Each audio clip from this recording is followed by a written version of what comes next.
Twelfth class, good morning students. Twelfth class देखिए, आज मैं आपको पाठ रुबैया जो फ़राक गोरखपुरी ने लिखा है, इसे आज मैं आपको एक्सप्लेनेशन करूँगी और आप ध्यान से सुनेंगे, ठीक है। तो इसमें जो रुबैया है हमारी, इसमें शायर फ़राक उन्होंने इस रुबैया को प्राकृतिक मौसम और भौतिक जगत के सौंदर्य को शायरी का नाम दिया है। उन्होंने प्रसिद्ध उर्दू शायर फ़राक गोरखपुरी ने यहाँ पर वात्सल्य चित्र प्रस्तुत किया है।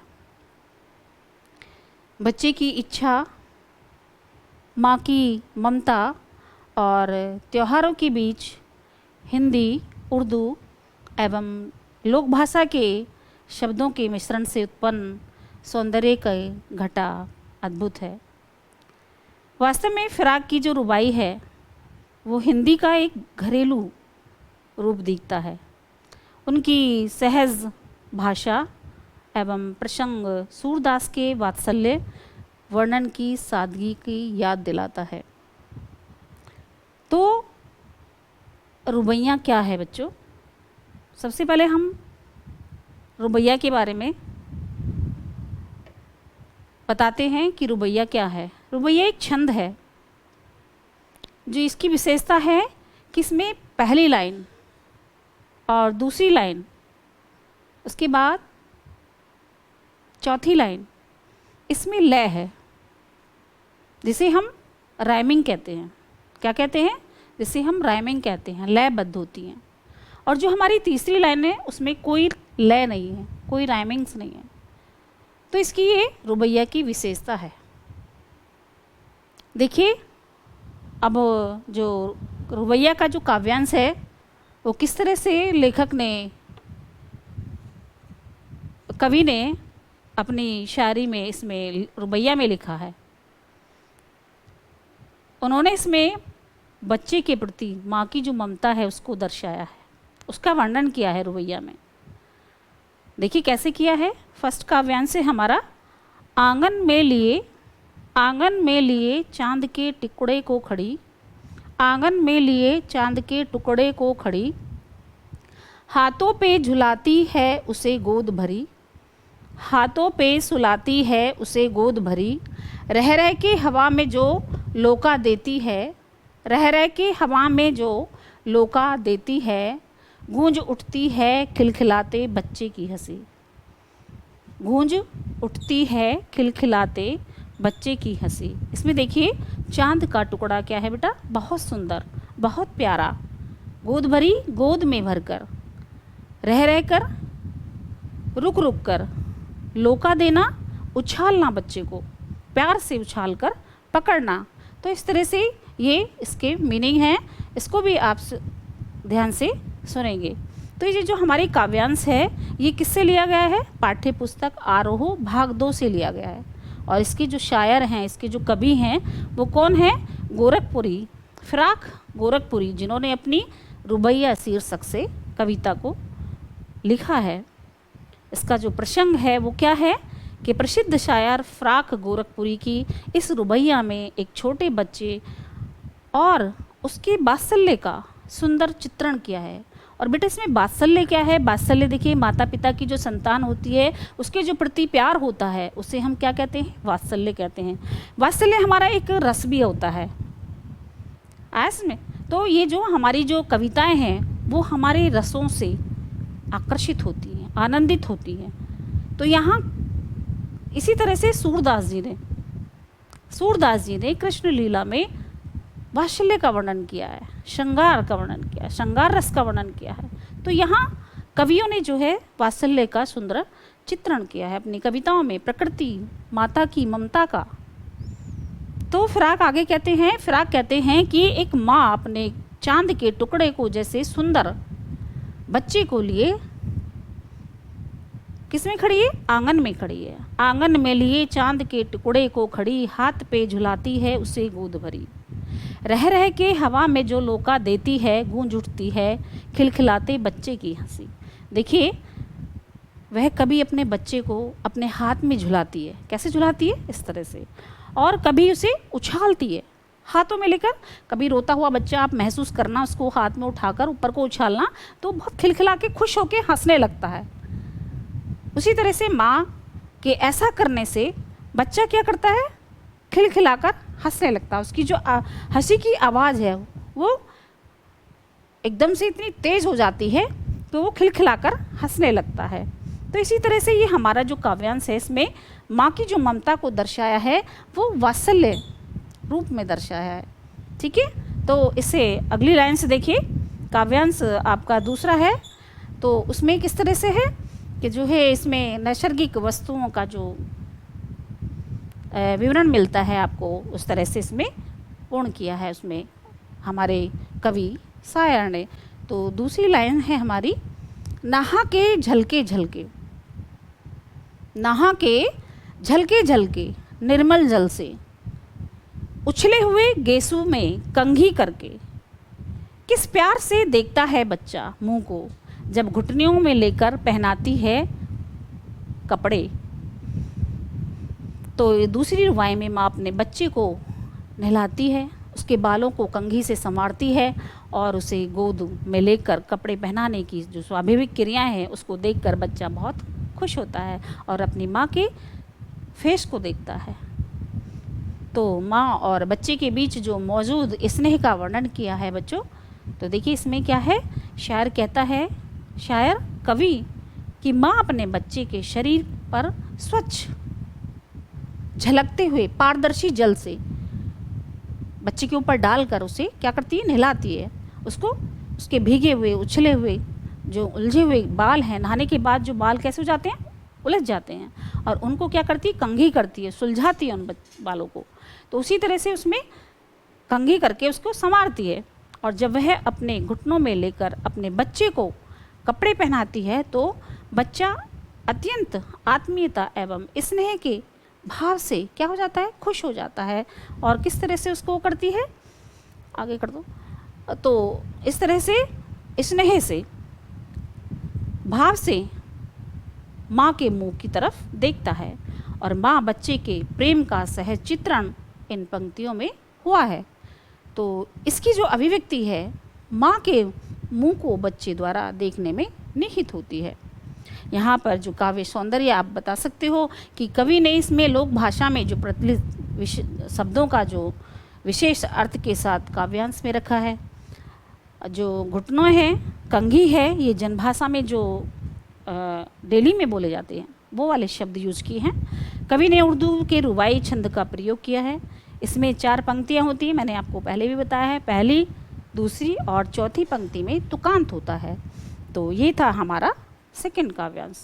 देखिए अब आता है हमारा थर्ड काव्यांश। थर्ड काव्यांश क्या है बच्चों, ये जो है फिराक ने त्योहारों का वर्णन किया है। थर्ड काव्यांश में जो कवि हैं हमारे अपनी रुबाई में त्योहारों का वर्णन करते हुए कहते हैं कि दिवाली के प्रकाश पर्व के दिन माँ द्वारा बच्चे के खिलौने, घरौंदे, घरौंदे क्या होता है, घर जो मिट्टी के बच्चे बना लेते हैं ना, उसको कहते हैं हम घरौंदे। तो इस तरह से जलाकर अपने बच्चों के लिए चीनी मिट्टी के खिलौने लाकर बनाते हुए दिखाया गया है। तो देखिए कैसे है काव्यांश थर्ड में, दिवाली की शाम पर, दिवाली की शाम घर पुते और सजे, चीनी के खिलौने जगमगाते लावे, वो रूपवती मुखड़े पे एक नर्म दमक, बच्चे के घरौंदे में जलाती है दिए। तो इसमें इस रुबाई में किसका वर्णन किया गया है, दिवाली त्यौहार का वर्णन किया गया है, जो कि हमारा जो घर है दिवाली पर सजा हुआ, शाम के टाइम ऐसा लगता है पूरा पुता हुआ, सजा हुआ, और उसकी जो सजावट है वो आकर्षित होती है, मोहित होती है, मन को मोहित करती है। तो कहते हैं, फिराक कहते हैं कि ये दिवाली की शाम जब सभी घर साफ चुने से पुते हुए और सजे हुए दिखाई देते हैं तो माँ अपने बच्चे को क्या करती है, जगमगाते हुए चीनी के खिलौने लाकर देती है। जगमगाते लावे, तो वो कहती है चीनी मिट्टी के जगमगाते हुए खिलौने लाकर देती है। और वो रूपवती मुखड़े पे एक नर्म दमक, उसके जो चेहरे पर क्या होता है, एक सुंदर सी नर्म नाजुक सी चमक होती है। किस पर? उसकी माँ के फेस पर, मुंह पर, मुखड़े पर बच्चे के घरौंदों में जलाती है दिए। और जो बच्चे मिट्टी के खिलौने से, मिट्टी के घर बने होते हैं उसमें दिया जलाती है। तो इस तरह से उन्होंने इसमें, इस काव्यांश में उसका त्योहारों का वर्णन किया है। तो प्रकृति होगी और इसमें मौसम हुआ और इसमें माँ की ममता का जो वर्णन हुआ है रुबाई में, वो बड़ा ही सुंदर वर्णन किया है लेखक ने। तो इस तरह से उन्होंने अपने काव्यांश में बताते हुए कहा है कि जो है इसमें रुबाई में आगे कर दो। तो इसमें इस तरह से उन्होंने कहा है कि त्योहारों पर स्वच्छता का जो पारंपरिक कार्य, मिठाइयाँ, खिलौने, दियों के प्रकाश से उत्पन्न उल्लास समय वातावरण के चित्रण के माध्यम से लोक जीवन में त्योहारों के महत्व एवं उनको मनाने की विधि का भी चित्रण लेखक ने रुबाई में किया है। तो काव्य सौंदर्य में दिवाली की जगमगाती साज सज्जा, साफ सफाई, रंगों से पुते हुए घर, मिट्टी के खिलौने, दियों का जलाना, ये क्या है? हमारी पारंपरिक संस्कृति है जो लेखक ने इसमें अपने रुबाई में लिखी है। यहाँ माँ को रूपवती और मुखड़े के लिए नर्म दमक कहने में शायर स्त्री सौंदर्य का और वात्सल्य भाव का वर्णन किया है।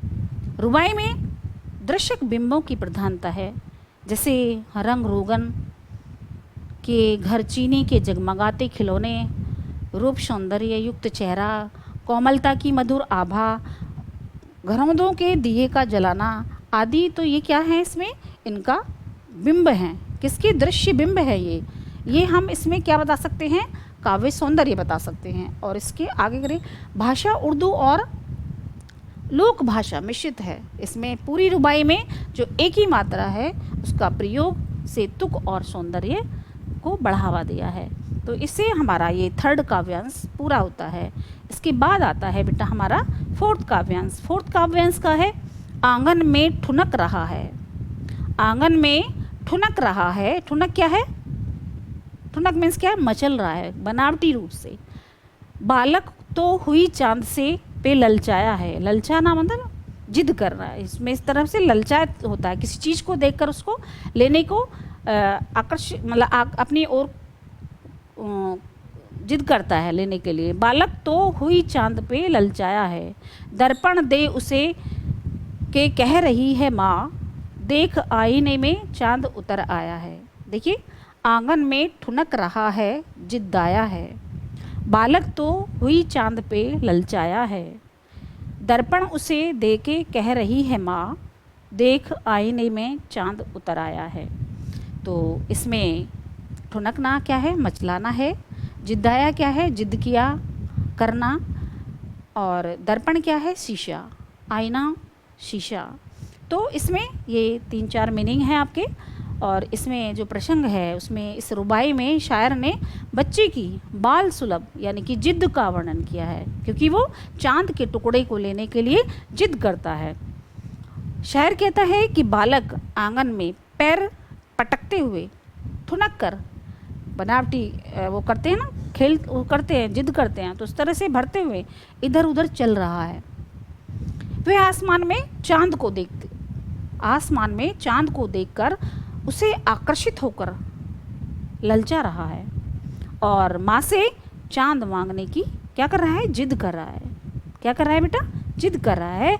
बच्चे की इस जिद पर माँ उसे आईना थमा देती है। क्या थमा देती है? आईना थमा देती है। और आईना उसमें दिखाती है चांद को। कहती है, बेटे चांद आईने में उतर आया है। किसमें? आईने में उतर आया है।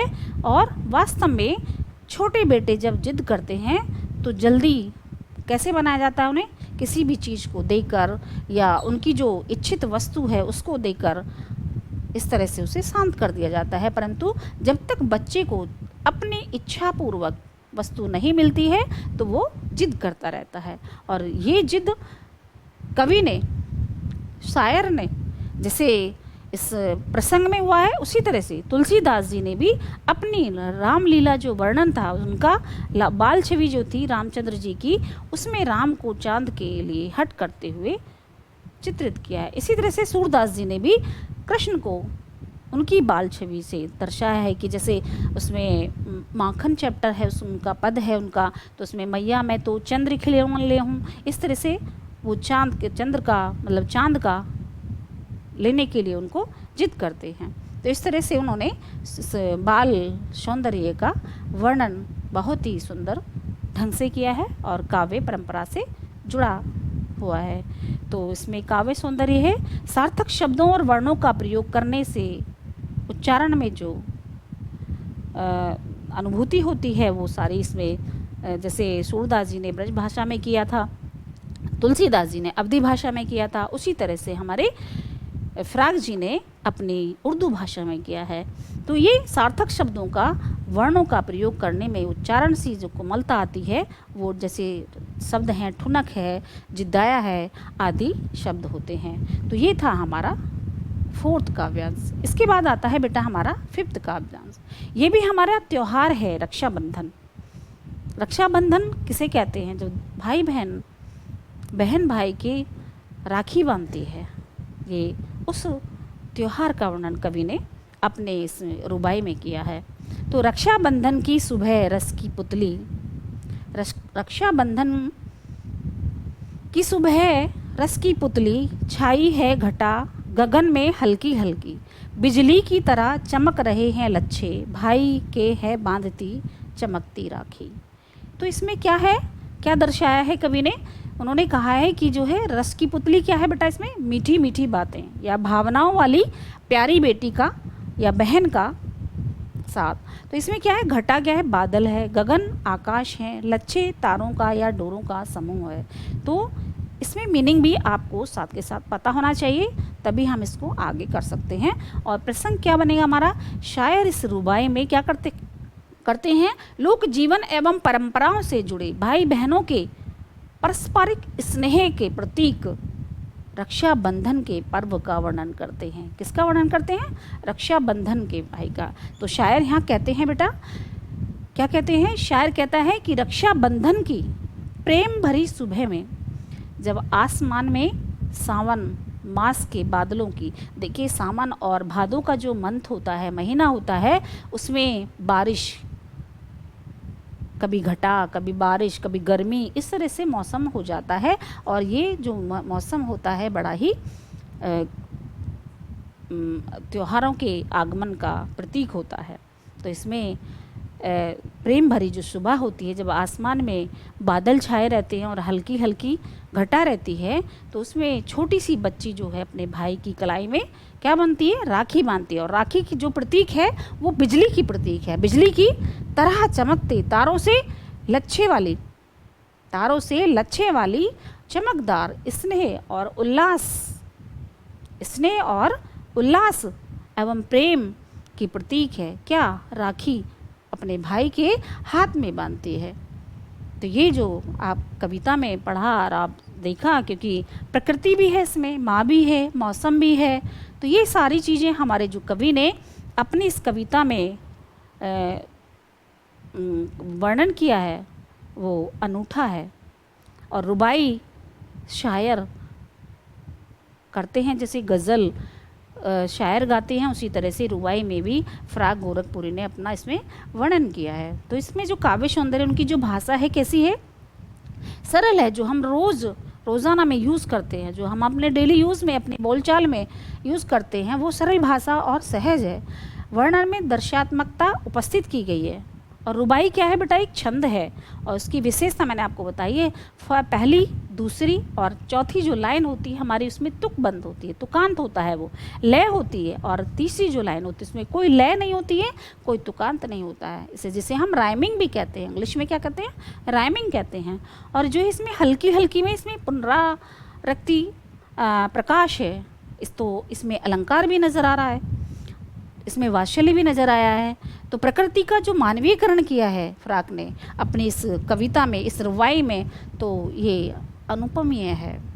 तो इस तरह से जो हमारे फ्राक हैं, उन्होंने गोरखपुरी जो हमारे लेखक कवि हैं, उन्होंने जो है इस कविता को बड़ा ही पारंपरिक ढंग से हमारे जैसे स्नेह के प्रतीक रक्षाबंधन को और हमारे जो पारंपरिक त्यौहार हैं उनके अनुरूप को और वात्सल्य को यहाँ पर जागृत किया है। तो ये था आज का हमारा रुबाई और जो मैंने आपको समझाया। तो इसमें क्वेश्चंस भी आप MCQ करके आप निकाल सकते हो, कोई भी बना सकते हो बेटा। थैंक यू, धन्यवाद।